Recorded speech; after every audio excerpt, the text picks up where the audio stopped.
Hi, my name's Phil. I'd like to talk about politics, and in this video I'd like to discuss how, after a particularly humiliating week for Britain, the right-wing Brexit media, or at least most of them, see fit to describe proceedings as some sort of victory.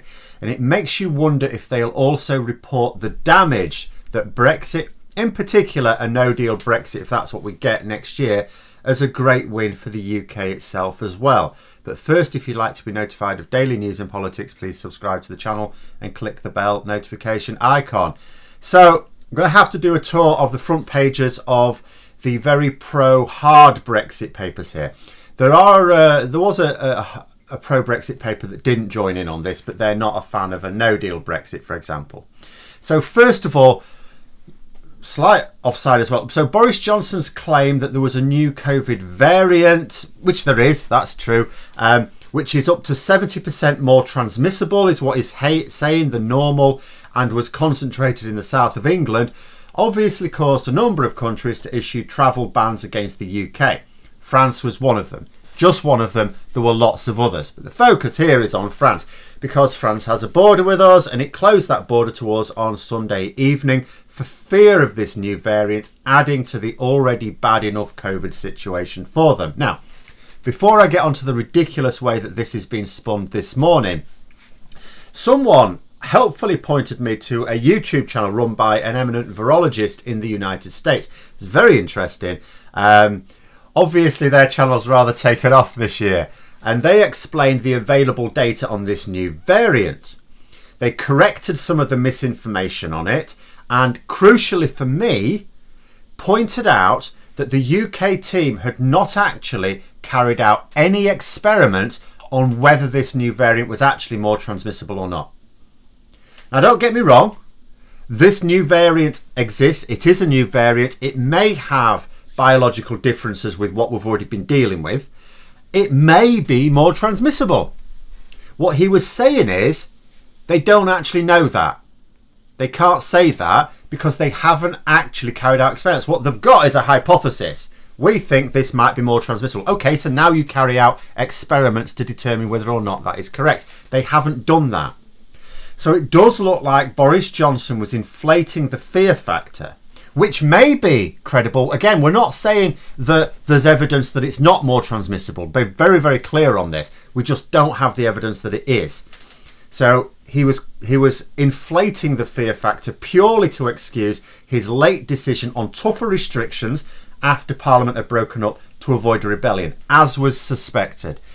In other words, he may well have caused these border closures just to save his skin domestically. Had he actually reported the fact that there's this new variant and we're investigating it, we're going to carry out experiments, would all these travel bans have been issued? Doesn't look like it to me. But would he faced a bit of a rebellion from his own MPs about these tougher measures? Absolutely. Absolutely. So he's caused all this chaos just to save his own skin domestically, is what it looks like. But anyway, the reporting. So as a result of the port closures, we had a huge build-up of lorries. Now, at the press conference, I did a video on the press conference. Unfortunately, I didn't find out the truth until later on one aspect. So the Prime Minister, and particularly the Transport Secretary, Grant Shapps, said that initially there was this delay of 500 lorries, and then we got it down to 170. Turns out they were telling a bit of a fib. I know they do fib quite a lot, don't they? It had actually, the port authorities, when they're asked by correspondents, what are you on about? There's loads of bloody lorries. It had actually gone from 500 lorries to nearly 1,000 lorries that evening. And then more, because then we had scenes like this. Because I was actually saying, for quite a while, I could only see photos of the queues of lorries, no lorry parks in use. I think, well, where's these bloody lorry parks? So there were people, going, oh, they're not been built yet, Phil. Well, some have. Obviously, there's one big one that hasn't. But there is a lorry park in use, and here it is. Look at this. And this is Brexit Britain very soon. We got a little taste of it early. And it's going to happen deal or no deal. Remember, the Brexit lorry parks isn't for whether or not we get a deal. It's for leaving the customs union. That's happening, definitely. What amazed me is that these pro-hard Brexit papers were happy to use this image on their front pages. This image was used on the front pages of the papers that are in favour of a hard Brexit, as well as those who are against it. It's like they can use the image both for and against Brexit. How does that work? You know, this lorry park is a massive, unmistakable monument to Brexit folly, and they want to draw attention to it. Then, after 2 days of this ban, Boris Johnson agreed to mass screening of all lorry drivers for COVID. As a result, France have allowed EU citizens and lorry drivers to pass through the ports again. Everyone else is still barred. It's not all just sort of been cancelled now. These bans are still in place. The travel bans are still in place. And then what have you got? The Daily Mail and The Sun hailing this as a great victory for Johnson. Macron backed down. Boris Johnson said, you back down, and Macron backed down. That's what they said. Hang on a minute. Boris Johnson panics and tells the world that we've got a mutant super virus ravaging Kent, and the country that borders Kent decides that maybe it shouldn't allow his country to be infected with this super mutant virus until we can prove that those passing through are not infected. Boris Johnson complies with that instruction, and so Macron, good to his word, allows necessary passage into France. EU citizens, lorry drivers only. And that is Johnson causing Macron to back down? How exactly? And what makes this reporting dangerous? Because you could just look at it and just be, it's comical. Absolutely comical. But what also makes it dangerous is the impression that it's giving the readers as they sleepwalk towards the Brexit cliff edge. It's another Brexit deadline today. Whether or not it's a real one is anyone's guess. Maybe even the people who set it don't know. But what is certain is that we don't yet have a deal. The EU publicly rejected the EU. The UK backs down yesterday again, really the day before, but it was discussed yesterday. We didn't back down far enough, so the offer was publicly rejected. And Johnson can't get a deal without an equally public backing down of his own today. We're basically a week away. Yes, we're 8 days away from the end of the year, but we can't just agree a deal one day and have it in place the next. Quite frankly, I'm amazed we can agree a deal today and have it in place like a week later. But there you go. So we're heading to the very real prospect of a no-deal Brexit on January the 1st. It's not certain, of course not. I don't know how likely, because I don't know what's going on behind closed doors, but it is certainly a possibility. And it will be bad, just like this week has been bad. There will be chaos, just like there's been this week. The worry for me is that people are allowed to believe it's just the EU, or maybe even just France being difficult, but not to worry, Boris Johnson will sort them out. That the chaos is not a cause of Brexit, it's a cause of the EU being difficult, and therefore we'll just tell them to stop being difficult. They'll not keep it up forever. They're just being childish. And he'll get them to back down. You know, remember when he got them to back down last time by doing exactly what they said? And so people might put up with the chaos for longer than they should in the belief that it's just the EU being difficult, the government will sort it out and then it'll all go away. They won't. They can't. How can you possibly deal with Brexit chaos with the same Brexit mindset that caused it? I mean, the Sun's headline, Macron forced to let stuck truckers through.